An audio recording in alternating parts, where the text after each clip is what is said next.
who summed up this whole concept of life I'm talking about in this way, because he was a very bright man.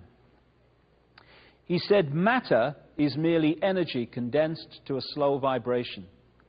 We're all one consciousness experiencing itself subjectively.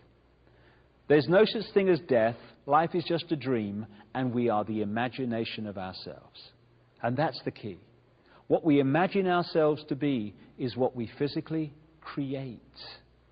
So if we can be manipulated to imagine ourselves as ordinary, then we'll create ordinary lives. When the penny drops that we are all extraordinary, we live extraordinary lives, and this manipulation is over. We're like droplets of water in an ocean of consciousness. We're individual to an extent, just like droplets of water are individual. You can hold one in your hand. But those droplets together make up the ocean. Without the droplets, there is no ocean. It's the same with this infinite energy mind we call creation, God, whatever you want to call it Ethel, I'm not bothered. We are not part of that infinity. We are that infinity, if we open ourselves up to reconnect with it. And this is where we come back to the eggshell.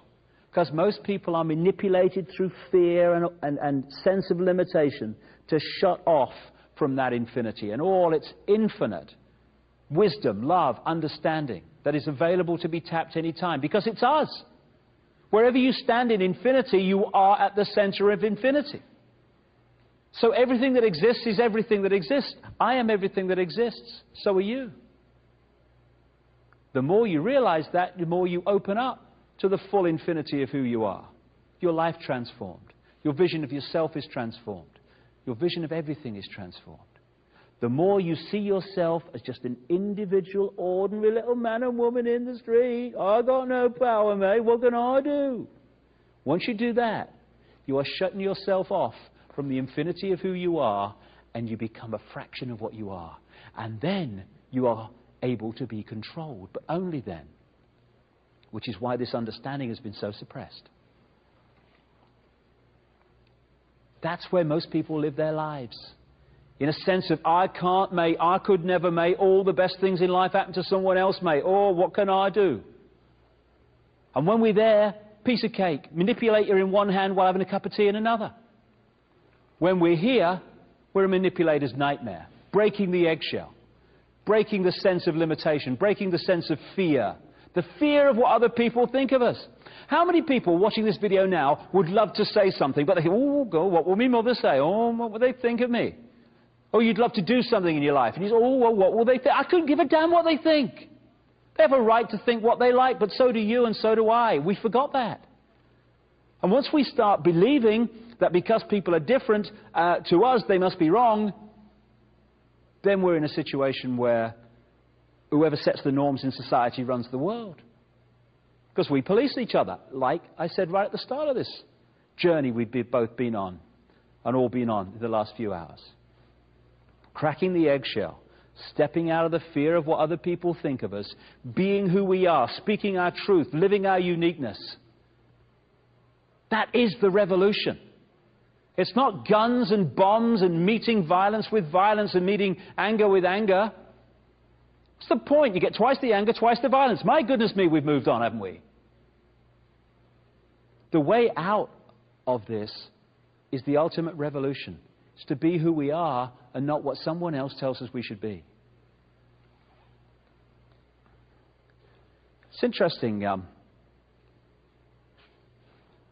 If you stood in front of a mirror, or not even in front of a mirror, anywhere, and you got a baseball bat, and you started smacking yourself around the head with it, people would call the guys in white coats, wouldn't they? Crikey, get him away. And yet that's what we're doing all the time. When we express that violence to another human being, or to an animal, or to anything, we're actually expressing it to ourselves, because that is us. We are all each other, because we are all this infinite mind. And because we've lost sight of the fact that we are everything, and what we are inside is what we externally create, we go round, because of the manipulation, we're like walking, talking movie projectors. Let me put it this way. Our inner self, our state of being, our attitudes are resonating us to a certain vibrational frequency. You change your attitudes, the frequency changes. Hate has a certain frequency. And when we feel hate, we resonate the energy around us, that is us, to the hate frequency. We feel love, we resonate it to a different frequency. This energy that we put out with this vibrational code within it, created by our thoughts and attitudes, then draws towards it a reflection of itself.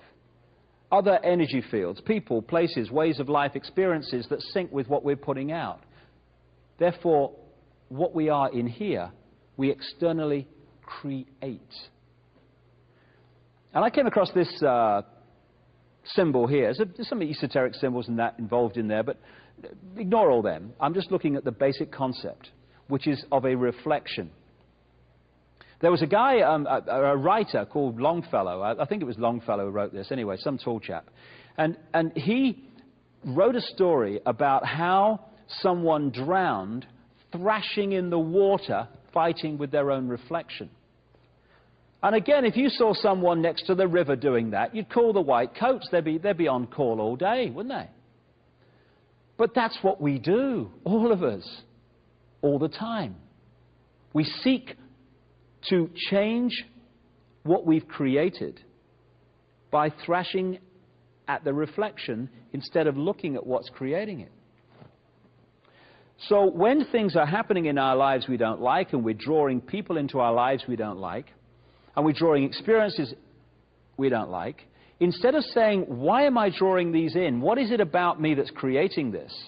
What is it I'm putting out that's drawing this reflection in that I don't like? This pain in the arse is giving me a hard time.